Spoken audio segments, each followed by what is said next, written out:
Good morning.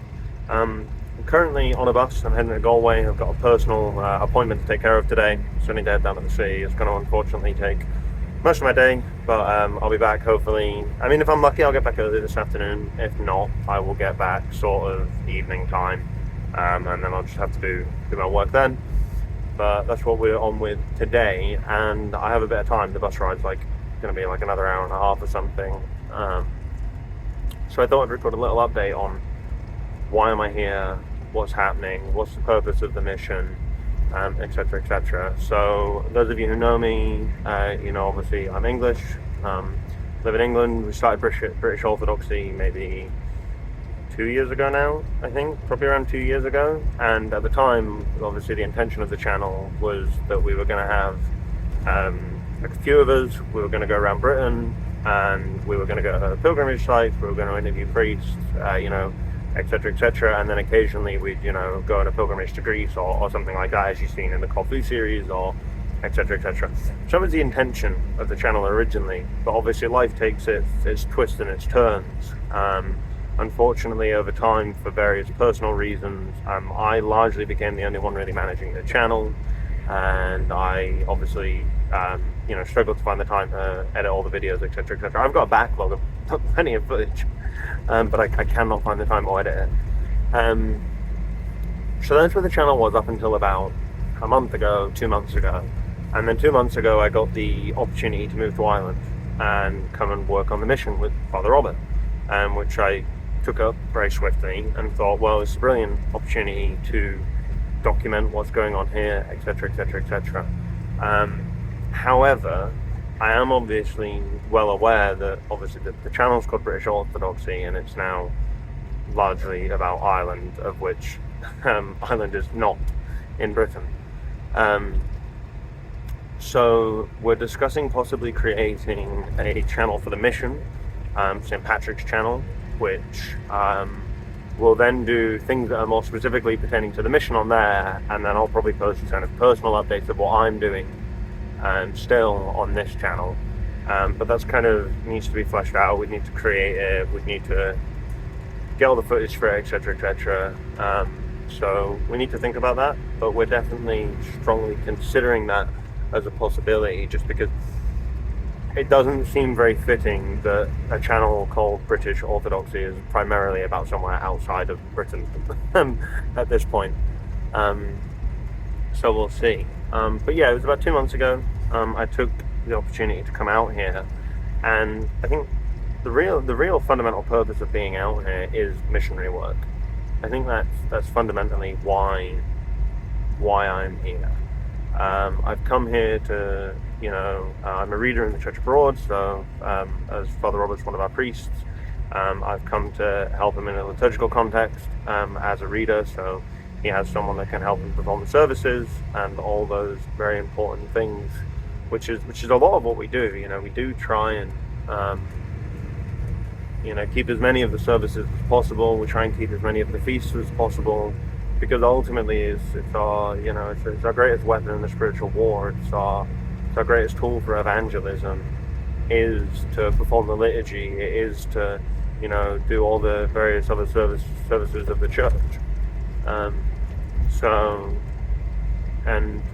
The vast majority of them, the priest needs help with, or he needs someone to be the choir or various other things. So I think primarily that's why I'm out here. I'm here to raise awareness of the parish and to assist with the liturgical services.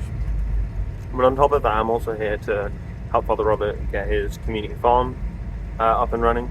So the idea long term is that the farm will be a community farm. People will come, people will be able to help out, etc., etc. People will be able to share in the goods of the farm and all these things. But in that project, I mean, there's so much that he's doing. Like the soil, for example, at the moment, you can't plant on that soil. Really, you need polytunnels, that's thousands of investments. You need some kind of barn or storage stuff, that's thousands of investments. You get a cow, that's thousands of investment. There are all these, thousands and thousands of pounds that would need to be invested to make that a reality. So, we're trying to figure out what's most important to do first.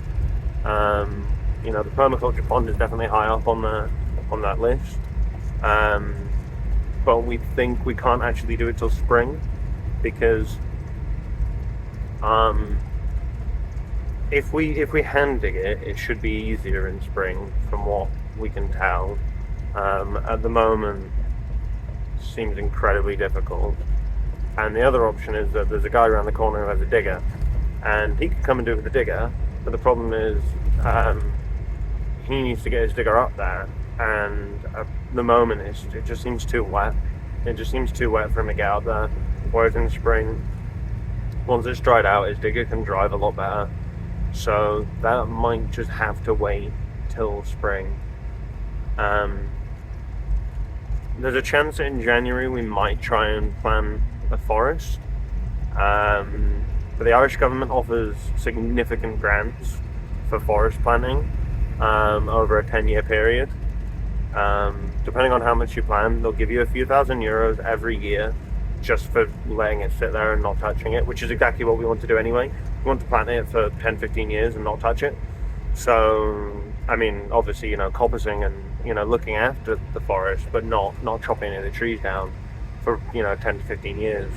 So the Irish government will pay you tens of thousands of euros if you do that for that whole time. So we don't want to plant until obviously we've fully figured out the grant situation, because obviously you want to take advantage of any of those things, because those can be invested back into the farm. So I'm definitely out here to support that. We also obviously want the Irish monastery. So our diocese at the moment, to my knowledge, doesn't have a single male monastery. They're looking at starting a monastery in France. It's going to be a female monastery, I believe, and it will be French speaking. So I also don't believe our diocese has an English speaking monastery yet. So the idea is that we would have an English speaking monastery in somewhere in the sort of Clifden area. There's that property in mind that obviously I shared recently. But before obviously we can raise any funds and actually get that into action, obviously we need to find monks who are experienced and willing to start the monastery and get it going, which can be a difficult task. So obviously that is something that requires a lot of prayer, it requires a lot of thought, it requires a lot of effort, it requires all of these things. So that's definitely on the back burner, and anywhere where I can help with that, I definitely will. Vladika has blessed us to start reaching out and trying to find these monks. But it's a long and hard task, and it's not something that we can do a lot about in the immediate, other than we have some letters to send out, and we have some people to touch base with. But other than that, we can't do a lot in the immediate about that project. So I'm here to help with sort of all of these projects, and to bring it back primarily to evangelize Orthodoxy to the Irish. So I'm very glad to be here. I like it very much. It's a lovely place. It's very beautiful. It's very calm. It's a wonderful pace of life. And having a church, the church, for context, is probably, if I got out of my bed in the morning and got dressed and ready, I could be inside of the church in less than 45 seconds. That's the sort of distance from my bedroom. So having the church that close to the house does mean that you can do a lot more services, because you don't have a 15, 20, 30 minute drive to get there and a 15, 20, 30 minute drive back. A lot of priests I know, they live maybe half an hour away from their church, which means any service that they do, you can add an hour onto it. So if the service was going to finish at midnight, if it's 45 seconds from your bed, that's not a problem, because you can finish at midnight and in 45 seconds you're in your bedroom and you're getting ready for bed. And you can start your evening routine. But if it's half an hour, well, now it's 12:30, and then you're only just getting in the door, and and all these things add up. So having it that close, it does mean that you can just go there, and in 45 seconds you're there, and then maybe you can do an akathist, or you can do some other service. And a lot of people will spend more time traveling to church to attend an akathist than they'll actually spend in the akathist. Whereas for us, the travel is 45 seconds, and then you do the akathist, and then you're back. So it does mean that you can keep these services far more regularly, which is just such a tremendous blessing to be able to have that. It really is something. It's something that I'm very grateful for, and it's something that I know that Father Robert and the whole family are very grateful for as well. A real blessing. So that's where we are. God bless you all. Do stay tuned. Coming up over the next week, we have obviously we'll have a vigil on Saturday, liturgy Sunday, vigil Saturday night, liturgy Monday for the Mother of God. In terms of projects, we're looking at we're either going to coppice or cut cuts from hazel trees. We also need to do some liturgical practice. We're all trying to practice, all the tones, etc., and really,